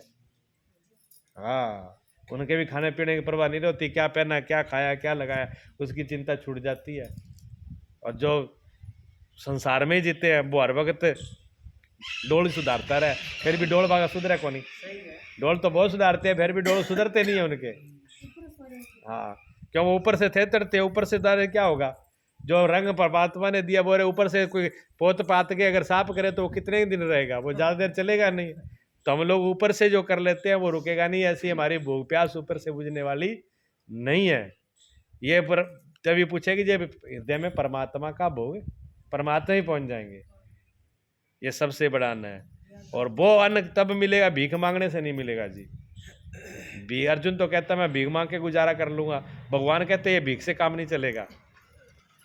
ये है, इसकी तृप्ति भीख से नहीं होने वाली। जिसे प्राप्त करके आत्मा सदा के लिए तृप्त हो जाए, कभी अतृप्त नहीं रहता। हम महापुरुषों की सेवा और याचना द्वारा सनई सनई ब्रह्म ही प्राप्त करें, किंतु ये परिवार न छूटे, यही अर्जुन की भिक्षा की कामना है। हम भी ऐसे कहते हैं, गुरुओं की, महापुरुषों की, संतों की थोड़ी थोड़ी सेवा कर लें, लेकिन सेवा तो कर लें पर परिवार ना छूटे, चिंता ये है। अब परिवार की चिंता रखेंगे तो वो सेवा क्या काम करेगी? वो सेवा काम आएगी नहीं। सेवा तो पूरे मन से करनी होगी, समर्पण से करनी होगी। संसार में अधिकांश लोग ऐसे ही करते हैं। वह चाहते हैं कि पारिवारिक स्नेह, पारिवारिक प्रेम तो ऐसा संबंध न मारना पड़े और मुक्ति धीरे धीरे मिल जाए। सोचा भी संसार तो, परिवार तो छोड़ना ना पड़े और धीरे धीरे मोक्ष भी मिल जाए, ये नहीं होने वाला है। ये सच्चाई है। हाँ, हृदय मन में थोड़ी घबराहट और लग जाए, जब सुन लिया नहीं भी एक पासा होना पड़ा, वो छोड़ना पड़ा। वो जो छोड़ने का नाम लेते हैं तो दुख होता है, पीड़ा होती है। इसलिए तो वेदांत और गीता लोग कम सुनते हैं। कहीं ना गीता सुने, कल गीता भी गीता सुने यहाँ आके मरे थोड़ी है अभी। वो ये सोचते हैं जब मरने का टाइम हो तो गीता सुनाओ, जब सुनने में कान भी बेरे हो जाए, सुन नहीं पाए, पास में बैठ के सुनाओ, फिर क्या होगा भाई? फिर वो गीता सुनाओ ना सुनाओ, फिर तो काम बिगड़ ही जाना है। फिर तो ये अभी खुद ही जो सुना रहा है वही भले सुन ले, जिसको सुनाएंगे वो तो बेचारा क्या सुनेगा। हाँ, जिसके संस्कार इनसे ऊपर हैं, जिसमें संघर्ष की क्षमता है, स्वभाव में क्षत्रित्व है, प्रभावित है, उसके लिए इस भिक्षान का विधान नहीं है। जिसके संस्कार अच्छे हैं, जो थोड़े से संतोष नहीं कर रहा है, बीमारी मोटी कर ली, चलो टाइम बेटाइम मिल गया तो थोड़ी सेवा भी कर ली, बाकी अपने घर गृहस्थी में रमा हुआ है, ये उनका मार्ग नहीं है। जो थोड़े हिम्मतवर हैं, जो समय निकाल के घर के लिए तो समय निकालते हैं, लेकिन लक्ष्य उनका ये होता है धर्म के लिए। जो धर्म के सेवा में अपने पुरुषार्थ के लिए, अपने लिए हर वक्त तत्पर रहते हैं। जैसे ही उनको टाइम मिलता है वैसे ही सुबह शाम रात को वो अपने ही स्मरण में रहते हैं, अपने ही ध्यान में रहते हैं। ये उनका रास्ता है। ये नहीं कि पूरे दिन पूरे 24 घंटा समय तो परिवार को दिया, कोई 2-4 मिनट शिव जी पे लोटा ठोक दिया और 2-4 मिनट नाम नुम जप लिए, कोई गुरुजी ने नाम दिया 2-1 मिनट उसका भी उल्टे सीधे ले लिए, करना पालन तो पूरा कर ही दिया, कल्याण तो भगवान कर ही देंगे। हाँ, तो ऐसे में काम चलने वाला नहीं है, भगवान कह रहे हैं तो हाँ, तो ऐसे काम नहीं चलेगा भाई। भगवान जल्दी से नहीं, तसल्ली पूरा जीवन भगवान के लिए। और जो घर का गृहस्थी का काम करना है फिर वो कैसे करना है, वो बिल्कुल उल्टा करना, वो भी बताएंगे भगवान। आगे भगवान बताएंगे भी आपके कर्तव्य का पालन कैसे होगा, इसीलिए हमें बताएंगे, सारी बात बताएंगे, एक एक शंका का समाधान करेंगे। कोई कहते फिर भी सारों की छोड़ छाड़ के कैसे करेंगे, उसका भी भगवान बताएंगे भी। ये गीता एक ऐसा शास्त्र है जिसके अंदर कोई चीज़ नहीं छोड़ी गई, चाहे बच्चा हो, बुढ़ा हो, जवान हो, गृहस्थी में हो, व्यक्ति में हो, सन्यासी हो, पैसे वाला हो, निर्धन हो, भगवान को मानने वाला हो, ना मानने वाला हो, राजनीति वाला हो, गीता सब पे काम करती है। ये हथियार ऐसा है, इसलिए गीता सब जगह पूरे विश्व में गीता पूजी जाती है, मानी जाती है। ये गीता ये नहीं कहती भी आप काम छोड़ के भाग जाओ, ये तो काम में लगाती है, आ जाओ। अगर काम छोड़ के ही भागना था तो अर्जुन को युद्ध में लगाया क्यों? फिर तो कहते छोड़ छाड़ के भाग जा, अर्जुन तो चाह ही रहा था छोड़ के भाग जाओ, तो भागना भी नहीं है। भागना नहीं चाहते, लेकिन भगवान कहते किससे नहीं भागना, कौन सी चीज छोड़नी है, कौन सी पकड़नी है, ये विधान हो, और कौन से काम करना है वो किस भाव से करना है, कैसे करना है, उसका ज्ञान हो आपको, बहुत सारी बातें बताएंगे। हाँ, तभी तो मैंने कहा ये दूसरा अध्याय जो है ये ज्ञान सांख्य योग ये ज्ञान का ही है, इसमें पूरी बात ही ज्ञान की होगी, बिना ज्ञान के। इन गुरुजनों को मारकर मिलेगा क्या, अर्जुन की तो भाव यही है। इस लोक में रुधिर से सने अर्थ काम भोग तो भोगने को मिलेंगे। अर्जुन कहते हैं भी इनको मार भी दूं मैं तो क्या मिलना है, और जो यहाँ पर ये मिलेंगे हमको भोग कामनाएं जो पूर्ति होंगी वो खून से लथपथ होंगे, क्योंकि किसी की हत्या करके खाओगे तो खून से तो है ही वो। इसी प्रकार संसार में किसी को कष्ट दे करके जो हम अन्न पैदा कर रहे हैं वो भी रुद्र के से ही सना होता है। ईमानदारी बेईमानी से कष्ट दे करके चुरा करके किसी के साथ धोखाधड़ी करके जो पेट पालना है वो रुद्र के बराबर ही है, वो कम नहीं है, वो हत्या के बराबर ही होता है। ये सारी चीजें हैं इसके अंदर। अर्जुन कदाचित सोचता था कि भजन से तो भौतिक सुखों की मात्रा में अभिवृद्धि होगी, इतना संघर्ष झेलने के बाद भी इस शरीर का पोषक अर्थ मैंने काम भोग ही मिलेंगे तो पुनः तर्क करता है। अर्जुन ये सोचता है कि संसार में थोड़ा बहुत जो हम ये कर रहे हैं पूजा पाठ भजन कीर्तन, थोड़ी पूजा कर लिया भजन कर लिया और कर लिया तो सोचता है भी संसार के चीजें तो सब मिल ही जाएंगी है? जब ऐसे ही मिल जाएंगी, जब यही मिलेंगी इतने भोगों से ही, तो फिर फायदा क्या है उसका। भी इतनी चीज तो बिना करे ही मिल जाए। एक आदमी पूजा पाठ करता है उसको भी उतना ही मिलेगा, और एक आदमी पूजा पाठ नहीं करता उसको ही इतना मिलेगा, तो पूजा करने वाला क्या सोचेगा, फायदा क्या हुआ, कोई फायदा नहीं होगा ऐसी पूजा पाठ का। जिसने नहीं की उसको भी मिल गया और जिसने की उसको भी मिल गया, तो ना करे तो ठीक है। तो वही अर्जुन सोच रहा है भी युद्ध करने के बाद मिलना तो ये संसारी है, तो फिर फायदा क्या है, इनको गुरुजनों को मार करके भी क्या मिलना है, जो इतना ही कुछ मिला तो फिर फायदा क्या हुआ। इसी बात से फिर वो आगे और हाँ और बोलेंगे भगवान से, क्या कह रहे हैं, ये भी निश्चय नहीं है कि वह भोग मिलेगा। अर्जुन कह रहा है चलो ये बात ठीक है, अभी मार करके पहली बात तो मुझे इनको मार करके मैं भी इन भोगों को भी प्राप्त करना है, तो क्या फायदा, इससे तो मैं भीख ही मांग लूँ। और फिर ये कहता है चलो मैं मार भी दूँ, युद्ध लड़ भी लूँ, तो क्या पक्का है भी मेरे को भोग मिलेगा है? ये भी हम नहीं जानते कि हमारे लिए क्या करना श्रेष्ठकर है, क्योंकि जो कुछ हमने कहा वह अज्ञान प्रमाणित हो गया। अब अर्जुन ये कह रहे हैं कि अब मुझे ये भी पता नहीं मुझे क्या करना सही है क्या नहीं करना सही है। क्यों? क्या मैंने अभी तक जितनी बातें की है वो सब फेल हो गई। अब खुद को भी बेचैनी होने लगी भी पता नहीं सही कौन सा है, कि मैं जब जितने भी तर्क दिया है जितना भी मैंने सिद्ध किया है वो बातें तो भगवान फेल कर देते हैं। इसका मुझे ये समझ में नहीं आ रहा भी करना क्या है, करना ना करना क्या है, क्या सही है क्या गलत है, मैं ये भी निर्णय नहीं कर पा रहा हूं। बड़ी झंझट है। हम जीतेंगे अथवा वे जीतेंगे। अब अर्जुन कह रहे हैं कि ये भी पक्का नहीं है कि हम जीतेंगे वो जीतेंगे। अभी तो खड़े रहे हैं युद्ध के मैदान में खड़े हैं और हमने किया, हो सकता है वो जीत जाए, तो फिर हमारा क्या फायदा हुआ। और यही पता नहीं कि वो जीतेंगे हम जीतेंगे। हमारे भी ये रहता है ना, हम भी पूजा पाठ करते हैं, पता नहीं मिलेगा कि नहीं मिलेगा। कर्म तो हम करते हैं, व्रत भी करते हैं, लेकिन फल मिलेगा कि नहीं मिलेगा ये भी शंका रहती है। भोलेनाथ ने तो गणे व्रत मनायो, पर बहू ना आई तो फायदो। बिना बहू जब तक बहू नहीं आई तो भोलेनाथ को मनाया ना मनाया बराबर है। और भोलेनाथ की पूजा करी नौकरी लगी तो ही काम खराब है। अब तो नौकरी मिले ना मिले, बहू मिले ना मिले, घर में धन संपत्ति आए ना आए, तो फिर वो पूजा करी ना करी समस्या तो रहती है ना। तो बहुत से लोग तो छोड़ ही देते हैं बीच में कि इतने पूजा पाठ करी इतने लोटे चढ़ाए आज तक तो सुने नहीं, छोड़। हैं? ऐसा सुनने को मिलता है।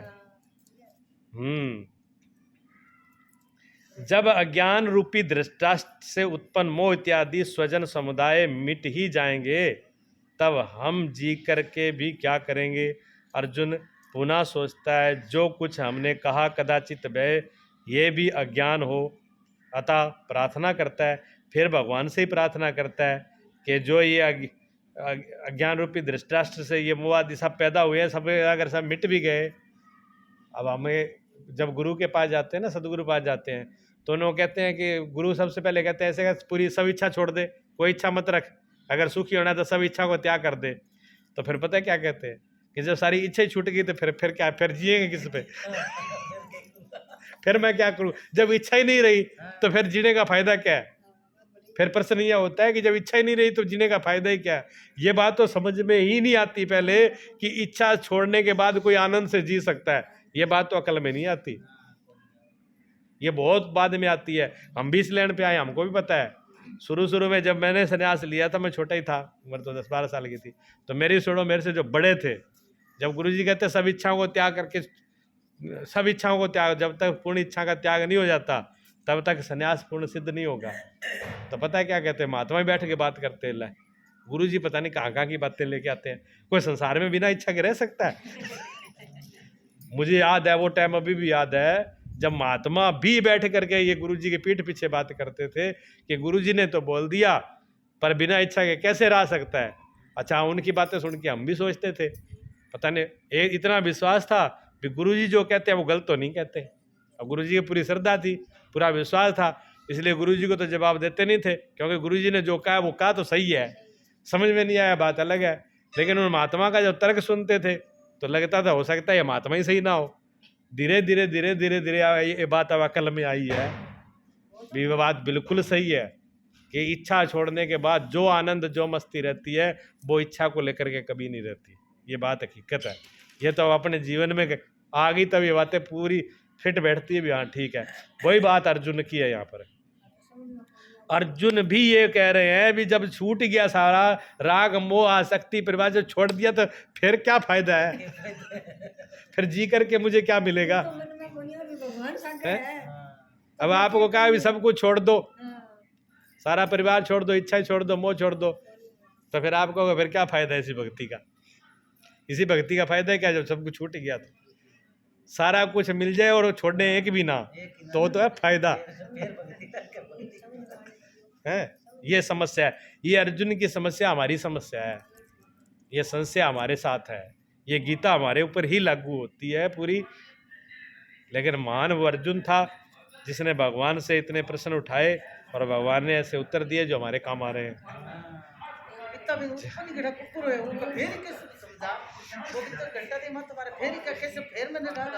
अच्छा, आप ये तो कह रहे हो अभी इतने प्रश्न अर्जुन को कैसे उत्पन्न हो गए। अच्छा, अपने को नहीं होते, रोज अपने को नहीं होते, रोज समझ जाते हैं, रोज गुरु जी सुनाते हैं, रोज सत्संग भी सुनते हैं, कथा भी सुनते हैं, पर रोज वही नहीं पहुंच जाते हम। जब सत्संग सुनते हैं तब तो लगता है भी हाँ ठीक है, सब छोड़ छाड़ के एक हो जाए, और घर पे जाते ही दूसरे दिन वही खड़े वही होते हैं। तो अर्जुन, जो अर्जुन की हालत है कि हमारी हालत है, ये तो बताओ। जो हालत अर्जुन की है वही हमारी है। हम भी जब सत्संग में उतनी देर तो समझते आप बिल्कुल ठीक कह रहे हैं, गुरुजी भी ठीक कह रहे हैं, भगवान भी बिल्कुल सही बता रहे हैं भी हमको नहीं उलझना चाहिए, एक भगवान के साथ ही लगा प्रेम हो, बाकी तो सब कर्तव्य निभाना। हम भी समझ लिया, लेकिन थोड़ी देर बाद में पहुंच वही जाते हैं, फिर सोचते हैं कहने से क्या हो, छोड़ना तो औखा ही है। हाँ, वही बात अर्जुन के साथ हो रही है भाई, बार बार ये बात चलती रहेगी। कभी मन ऊपर जाएगा, कभी मन नीचे आएगा, कभी कभी तो मन से हम शहंशाह हो जाते हैं, हमारे जैसा कोई नहीं है, सब कुछ त्याग देंगे, सब कुछ छोड़ देंगे। और कभी कोई मन गड्ढे के अंदर ही पड़ा होता है, फिर कहते हैं ना भैया अपने बस का बात नहीं है, ये तो कोई साधु महात्मा कोई पुरुष ही छोड़ सकता है, आपा तो अपने बस का कहाँ है, ये अपने बस का तो रोग ही नहीं है। हम भी ऐसा मान लेते हैं, ये मन की गतियाँ, मन कभी ऊंचा जाता है कभी नीचा जाता है, ये बातें होती रहेंगी, ठीक है पूरा, इसी से तो ये ज्ञान चल रहा है। तो कहते हैं कायरता के क्या, कायरता के दोष से नष्ट स्वभाव वाला, धर्म के विषय में सर्वदा मोहित चित्त हुआ, मैं आपसे पूछता हूँ जो कुछ निश्चित परम कल्याणकारी हो वह साधन मेरे लिए कहिए। अर्जुन कहता है मैं कायरता से दोष से नष्ट, मेरे अपने स्वभाव को मैं नष्ट कर चुका हूँ, कायर हो चुका हूँ और मेरा चित्त मोहित हो गया है। अब मैं बुद्धि भ्रमित हो रही है, मेरे समझ नहीं। आप मुझे निश्चित करके कल्याण का रास्ता बताओ, क्या करना है क्या नहीं करना, मेरी समझ से बाहर हो रहा है। अपने पूरे तरह अपनी पूरी ताकत लगा ली, पूरी ताकत लगाने के बाद जब मन सारी ताकत लगा ले, जब हार जाता है तब कहता है अब आप ही बता दो कुछ। पहले तो मानने के लिए तैयार नहीं होता। ये अहम का दिक्कत है। वह साधन मेरे लिए कहिए, मैं आपका शिष्य हूँ। देखो अब आगे, अभी तक तो सखा ही थे, अब शुरू हुआ है। अब कहने लगे मैं आपका शिष्य हूँ, आपकी शरण में हूँ, मुझे साधिए, केवल शिक्षा ना दीजिए बल्कि जहाँ मैं लड़ खड़ा हूँ वहाँ मुझको संभालिए।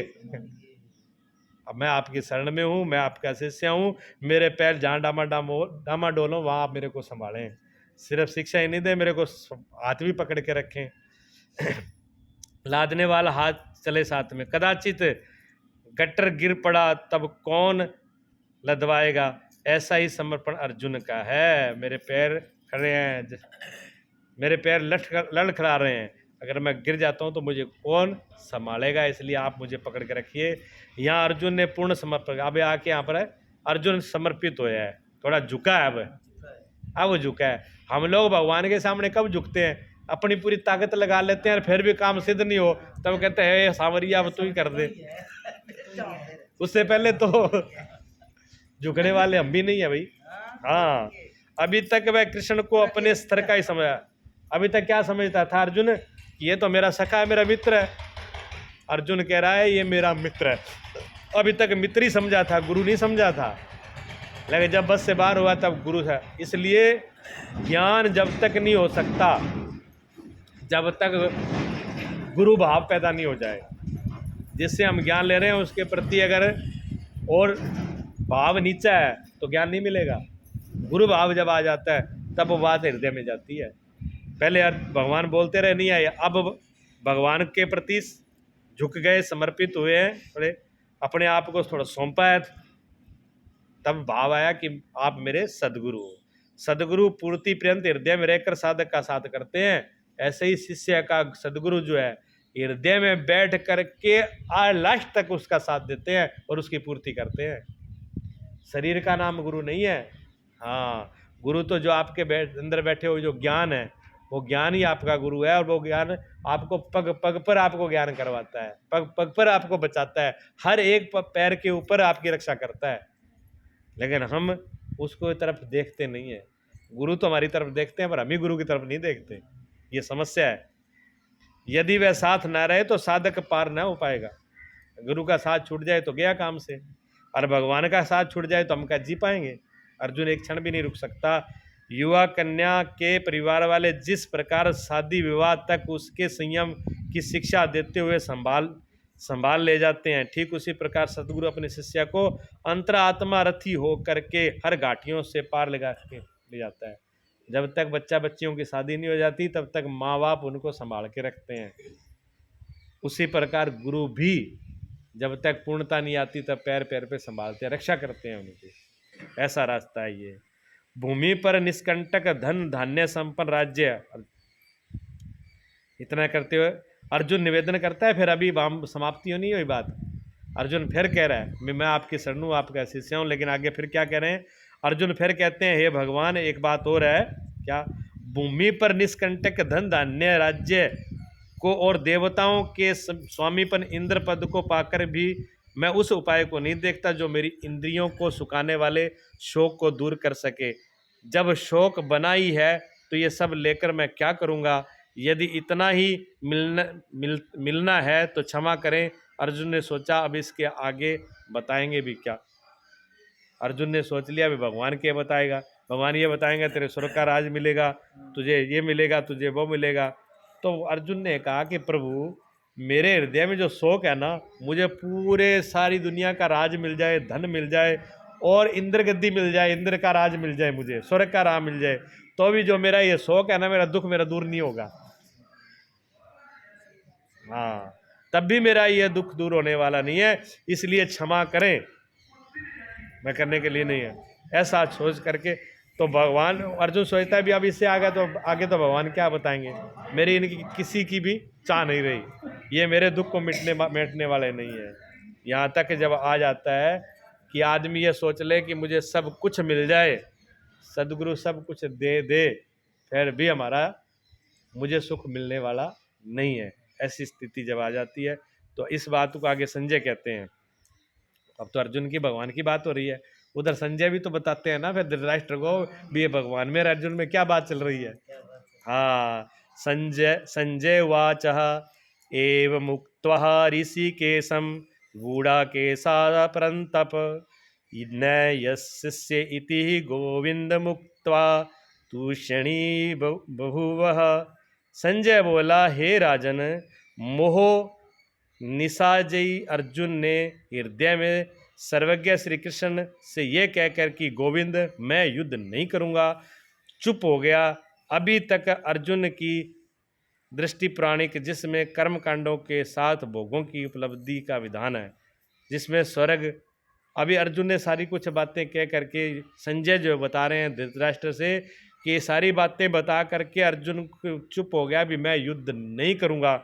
यहाँ तक कह दिया कि जो भी मुझे इससे स्वर्ग और धन धान्य सब कुछ मिल जाए, यानी मैं कर्म कांड का जो रास्ता है, पूजा पाठ नियम धर्म ये सब कर लूँ, तो भी मुझे सुख शांति मिलने वाली नहीं है, इसलिए मैं इसको करने वाला नहीं हूँ।